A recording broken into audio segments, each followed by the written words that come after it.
It was all Kobe Bryant. And Laker fans were probably thinking, well, we go out, we get Dwight Howard. I'm going to name my kid Smush. Okay, sorry, go ahead. Laker fans are thinking, oh, we go out, get Dwight Howard, we put him with Kobe. It's going to be like Shaq and Kobe. We're going to get another 3 titles. Like, that's logical thinking. And then they add Steve Nash. They already have Pau Gasol. Yeah. And then they have World Peace, who... Meta World Peace. Yeah. God, what does Meta stand for? What does Meta stand for? Do you know? I'm sorry, I sound like an owl. Who makes up a name like that? Is that even a made-up name? I don't know. Well, Ron Artest is a little crazy. I don't pay attention to names. I don't know if he actually...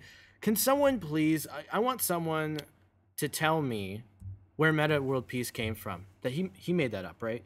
I'm fairly certain he did. It's not his real name. Oh, no, it's Ron Artest. Yeah. Yeah. But why? My question is why make up that name? Prove a point. What is the point? He left the NBA at one time to make a rap album. He's just a little crazy.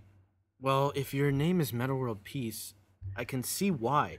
Ron Artest is totally different. So the Lakers... There's no point. It looks as if the Lakers need to shake things up. They're currently out of a playoff spot. Do you think they'll make the playoffs? There's no way they can miss, is there? Oh yeah, no. I think they'll make the playoffs. Yeah. I don't know how close. We shouldn't even be having this conversation. We should be saying, they make the finals? I know. Are they going to beat OKC? Are they going to beat Miami? Are they going to beat Miami? That's what it should be. And here we are talking about, are they going to pass the Clippers? When you're thinking about the 2 teams that are going to face off for the championship, you're thinking LA. I can tell you the 4 teams that are going to be in the conference finals. Yeah. LA will face OKC and Miami will face Chicago. That's the NBA. That's why 25 other teams don't have a chance. I couldn't agree with you more. This is one reason why I don't really watch a lot of the NBA, because, I find other sports are a little more evened out. Maybe not so much. Well, MLB is pretty good. It's okay. The Yankees and Red Sox will spend their money and they'll hope to win. Again, with the Yankees and the Red Sox, they're not there anymore. I love how, you could say it's like a changing of the guard for the MLB. Some teams are getting power. Kansas City, the move they made. Yeah, no, you're right. Like, they're better now, and when you're comparing that to the NBA, and you got, like you said, 4 teams, like when Miami brought in the big 3. That's the thing with the NBA, though. All you need is one guy. Yeah, and if you have 3 of them, then it's not hockey where you can have one guy. Tell that to Rick Nash in Columbus. One guy, one superstar, can't win it all for you. Oh, for sure. There's too many variables. You can't have one starting pitcher or one position player. It's a team effort. Hockey, football, it's all this. Maybe football, you have the quarterback, but in basketball, you have one guy. You can win the whole thing. Michael Jordan. But with the Lakers struggling and the Raptors just in a very dark place right now, there's been mention that a swap maybe of Pau Gasol for Andrea Bargnani would make sense for both teams. Jose Calderon's in that too. Yeah, I heard Linus Kaleza too. Well, no. You wouldn't do that? I don't know. From a Raptor standpoint, I would. You would? I would. I mean, is it going to make a difference? Really? No, it's not. You're trading 2 Europeans for another European. Well done, Colangelo. You really changed the team now. Instead of making us better, you're another European? I didn't see that coming. One European worse. No, I mean, it has nothing to do with Europeans. It has to do with what those 2 are doing with the Raptors right now, and not much. I mean, they have a good, 5 minutes in a game, and then for some reason they don't score. Yeah. They can't score. They cannot hit the net for anything. And they can't defend all within this period of time. And these 2 players that we're talking about right now are the most, I guess, tenured of the Raptors. Bargnani and Calderon, yes. Out of most of them. Yeah. And look at the Raptors. You're moving in a more young direction anyways. Why would you want Pau Gasol? But why would you want Pau Gasol? He's 30. an expiring contract. You're not gonna. Pau Gasol's got a couple years left on his contract. Calderon's the expiring. He's 32. Pau Gasol's 32. Bargnani's 27. Really? Does Pau Gasol fit? Does Bargnani fit? Would he be a mentor for Valanciunas? I mean, is he going to teach Valanciunas? The thing is, it reminds me of when they. Are you sure he's on an expiring contract? I'm fairly certain he. Pau Gasol, no, he's on the hook for 2 more years. 2 or 3 more years. Oh, I thought it's Calderon who's the expiring contract. Oh, okay. But if they brought in Gasol and they swapped Bargnani, it would remind me of when the Raptors brought in Jermaine O'Neal when they had Chris Bosh. They had 2 guys who were very similar. They both needed their touches. They both did the same thing. Where Pau Gasol and Valanciunas, you'd have the same thing. They both rebound. They're both European, like you said. Yeah.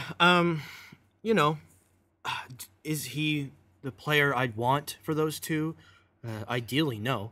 But you know that Brian Colangelo won't trade Andrea Bargnani because Andrea Bargnani was the first overall pick. He was the first Colangelo pick. And Colangelo he's the worst Colangelo pick. When you look back at the draft, though, it wasn't that bad. You like Bargnani, don't you? You always talk about him. I don't like him. Sure you do. What are you talking about? 7-foot beast that you always, for some reason, you always say, okay, do you honestly think Colangelo's not going to trade him? Is that your personal opinion because you like Bargnani? No, I don't dislike Bargnani, but I don't like Bargnani. I think Colangelo won't trade him because it's his pick. He wants Bargnani to succeed. He wants to build the franchise around Bargnani, which isn't going to work. So trade him with Calderon, and get something. But Colangelo won't trade him. That's the thing. But he has to. But like when I you, know, when you look, I back, know what you're talking about. I know what you're saying. No. He's not going to at all. But he has to. Otherwise, you're fired. That's my solution. The thing with what's funny is when they picked first in 2006, it wasn't like there was Kevin Durant there, or like a big superstar, Dwight Howard. Like it was Andrea Bargnani, LaMarcus Aldridge, who's okay. That there was Adam Morrison, Tyrese Thomas, Sheldon Williams. Who were those guys? Those were the top 5 picks. Brandon Roy was the guy everybody wanted after the rookie year, but now Brandon Roy blew out his knee. He's had multiple knee surgeries. So the best guy from that draft was probably Rajon Rondo, who went 21st. So, but what are their chances right now? Sorry, my point is, isn't it funny how the Raptors, their luck, they get the first pick, but there's nobody worth taking. What do you mean there's no one worth taking? There was no... Who are you going to take out of the top 5? Bargnani, Aldridge, Morrison, Thomas, or Williams? Oh, who cares? Bargnani is done. You have to take Bargnani. He's actually turned... Well, other than Aldridge, he's probably been the best one. Okay, well, you know what? You know how I feel about this guy. I think he needs to be shipped out for the culture to change at all.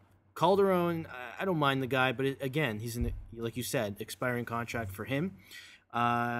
This is the time you trade Calderon, I think. You don't need Calderon anymore. Don't shake your head. No, I'm shaking my head at the record. The record is awful. And that was what I was about to ask you, is what do you think their chances are of landing first overall? I don't think they should tank it at all. You're wrong.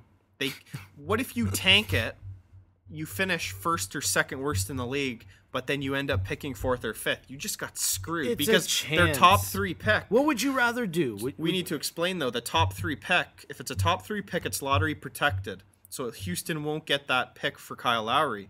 But if it's anywhere from 4 to 15, Houston will get the pick. But if it's 16 onwards, they won't get the pick. Andrew, let's put it this way. They have a good chance of picking between 4 and 15 the way they're playing. So wouldn't you rather just bomb the season and hope for the best? But nobody bombs the season. Dwayne Casey isn't going to go in and say, guys, don't try. Dwayne Casey's going to coach. And then lose the pick anyways. I say you... Typical Toronto sports fashion, though. Typical. When has Tyler Seguin. When have the Jays, the Leafs, the Argos picked first overall? When? The last one was Bargnani. The Leafs. Whoa! I didn't say Raptors. I said Jays, Leafs, Argos. Is there even you can't count the Argos, but Wendell Clark was the last pick for the Leafs. And how did that turn out? Well, Pretty good. It turned out pretty well for the Leafs. Unfortunately, they didn't go as far as they needed to win the cup. But yeah, so It's a story for another day. we got tons of stories. That's our wonderful show for today. December 10th. I hope I get to see that monkey again, though. No, seriously, that monkey. When I saw that monkey, better dressed than both of us. he looked so warm. My jacket, I'm not even joking. When I saw him wearing that, I'm like, he thinks he's people. It was just a person. I thought it was a small munchkin person. No, but it was Like just a small person. It was just a person that brought a monkey into the store. Was that it? Yes. Essentially, I don't know if they were like. Was it in a cage or did they? Apparently, it was in like a carrying case or something like that, and it escaped. It escaped in IKEA. Isn't that the best store for a monkey to escape in? Who's dressed so spiffy? Like it was dressed like it owned like a freaking mansion or something, and it's walking around IKEA. Oh, I feel like Aladdin. Okay, anyways. Okay, that's our show. Thanks for tuning in. Yeah. Well, I'll see you next week, and hopefully we'll have some hockey by then. Thank you.